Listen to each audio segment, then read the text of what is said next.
श्रीमद् भागवत महापुराण स्कंद 10वां अध्याय 44वां। चाणूर मुष्टिक आदि पहलवानों का तथा कंस का उद्धार। श्री शुकदेव जी कहते हैं, परीक्षित, भगवान श्री कृष्ण ने चाणूर आदि के वध का निश्चित संकल्प कर लिया। जोड़ बंद दिए जाने पर श्री कृष्ण चाणूर से और बलराम जी मुष्टिक से जा भिड़े। वे लोग एक दूसरे को जीत लेने की इच्छा से हाथ बांधकर और पैरों में पैर अड़ाकर बलपूर्वक अपनी अपनी ओर खींचने लगे।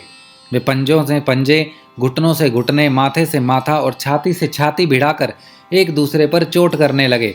इस प्रकार दाव पेच करते करते अपने अपने जोड़ीदार को पकड़कर इधर उधर घुमाते, दूर ढकेल देते, जोर से जकड़ लेते, लिपट जाते, उठाकर पटक देते, छूट कर निकल भागते और कभी कभी छोड़कर पीछे हट जाते थे। इस प्रकार एक दूसरे को रोकते, प्रहार करते और अपने जोड़ीदार को पछाड़ देने की चेष्टा करते। कभी कोई नीचे गिर जाता तो दूसरा उसे घुटनों और पैरों में दबाकर उठा लेता, हाथों से पकड़कर ऊपर ले लेता, गले में लिपट जाने पर ढकेल देता और आवश्यकता होने पर हाथ पांव इकट्ठे करके गांठ बांध देता। परीक्षित, इस दंगल को देखने के लिए नगर की बहुत सी महिलाएं भी आई थी। उन्होंने जब देखा कि बड़े बड़े पहलवानों के साथ ये छोटे छोटे बलहीन बालक लड़ाए जा रहे हैं, तब वे अलग अलग टोलियां बनाकर करुणावश आपस में बातचीत करने लगी। यहाँ राजा कंस के सभासद बड़ा अन्याय और अधर्म कर रहे हैं।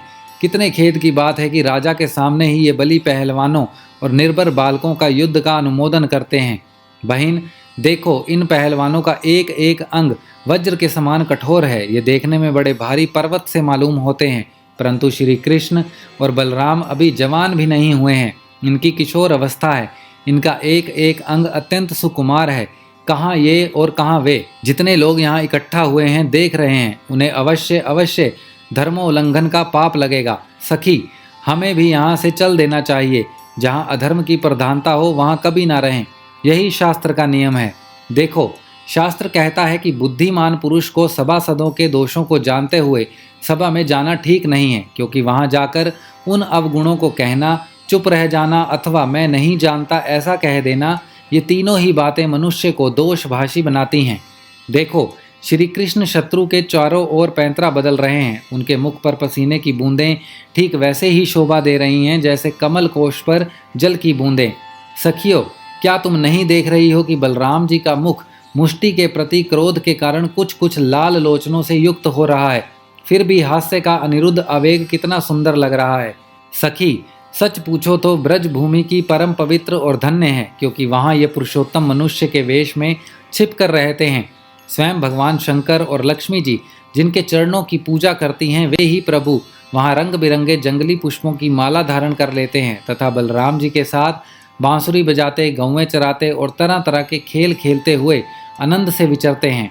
सखी, पता नहीं गोपियों ने कौन सी तपस्या की थी, जो नेत्रों से दोनों के नित्य निरंतर इन्हीं रूप माधुरी का पान करती रहती हैं।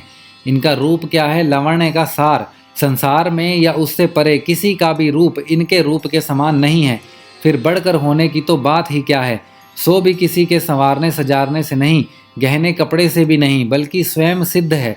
इस रूप को देखते देखते तृप्ति भी नहीं होती, क्योंकि यह प्रतिक्षण नया होता जाता है, नित्य नूतन है। समग्र यश, सौंदर्य और ऐश्वर्य इसी के आश्रित हैं। सखियों, परंतु इसका दर्शन तो औरों के लिए बड़ा ही दुर्लभ है। वह तो गोपियों के ही भाग्य में बंधा है। सखी, ब्रज की गोपियां धन्य हैं। निरंतर श्री कृष्ण में ही चित्त लगा रहने के कारण, प्रेम भरे हृदय से, आंसुओं के कारण गदगद कंठ से वे इन्हीं की लीलाओं का गान करती रहती हैं।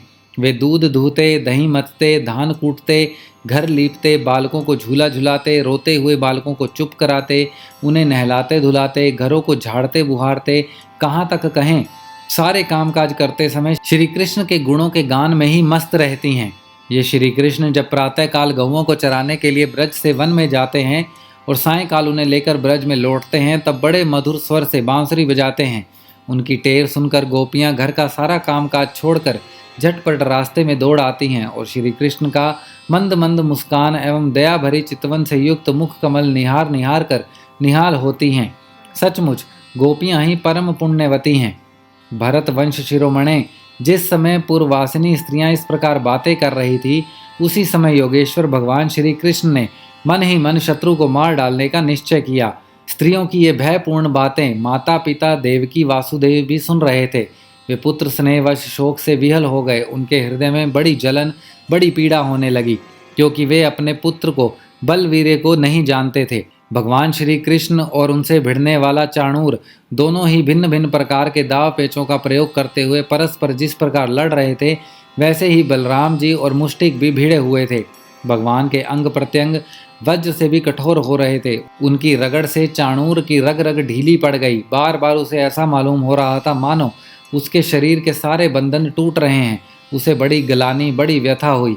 अब वह अत्यंत क्रोधित होकर बाज की तरह झपटा और दोनों हाथ से चूसे बांधकर उसने भगवान श्री कृष्ण की छाती पर प्रहार किया। परंतु उसके प्रहार से भगवान तनिक भी विचलित न हुए।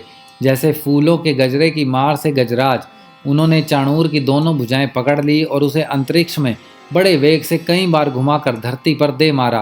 परीक्षित, चाणूर के प्राण तो घुमाने के समय ही निकल गए थे। उसकी वेशभूषा अस्त व्यस्त हो गई, केश और मालाएं बिखर गई। वह इंद्रध्वज के समान गिर पड़ा। इसी समय मुष्टिक ने भी पहले बलराम जी को एक घूसा मारा। इस पर बलि बलराम जी ने उसे बड़े जोर से एक तमाचा जड़ दिया। तमाचा लगने से वह कांप उठा और आंधी से उखड़े हुए वृक्ष के समान अत्यंत व्यथित और अंत में प्राणहीन होकर खून उगलता हुआ पृथ्वी पर गिर पड़ा।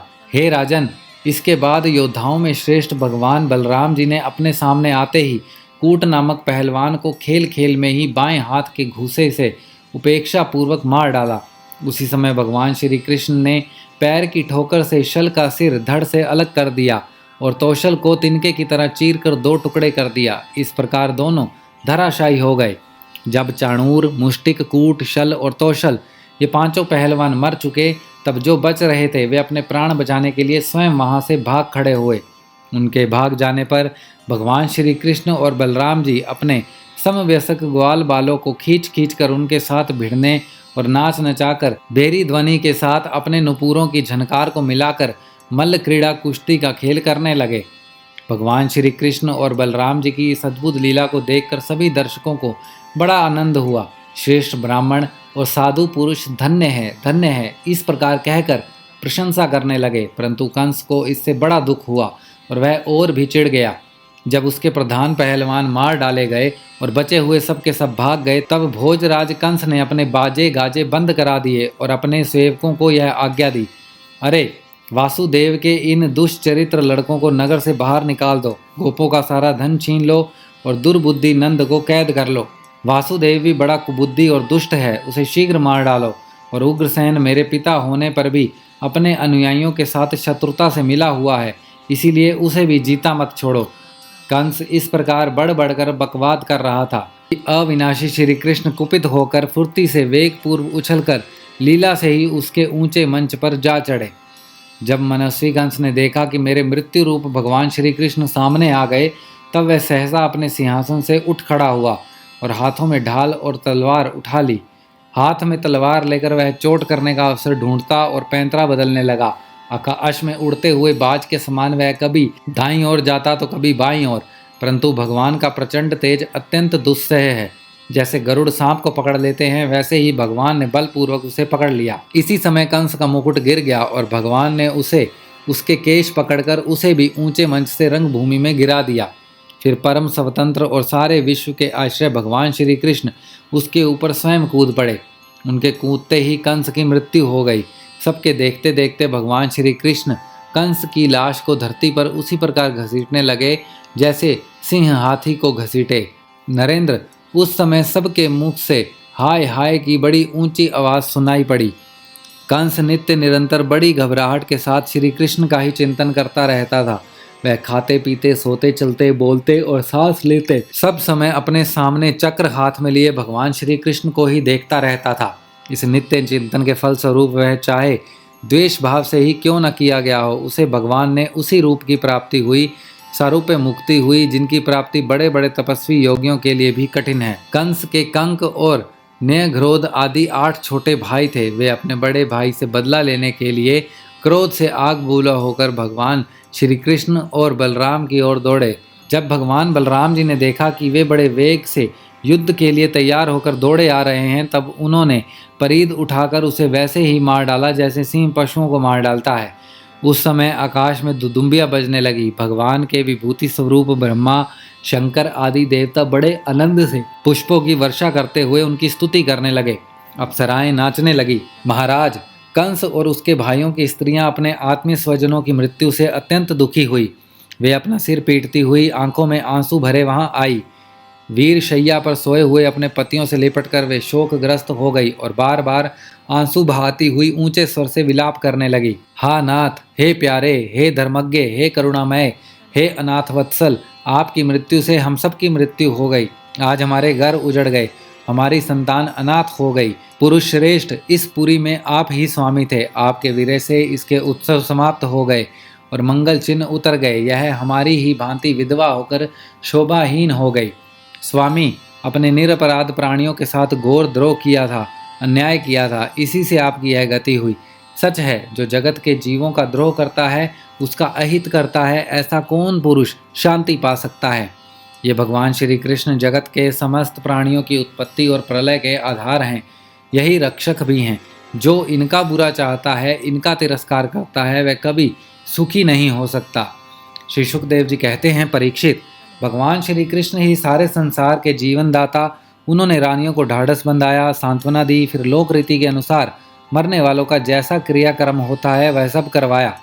तदंतर भगवान श्री कृष्ण और बलराम जी ने जेल में जाकर अपने माता पिता को बंधन से छुड़ाया और सिर से स्पर्श करके उनके चरणों की वंदना की।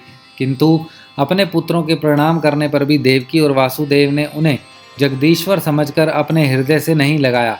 उन्हें शंका हो गई कि हम जगदीश्वर को पुत्र कैसे समझें। श्रीमद् भागवत महापुराण स्कंद 10वां अध्याय 44वां समाप्त।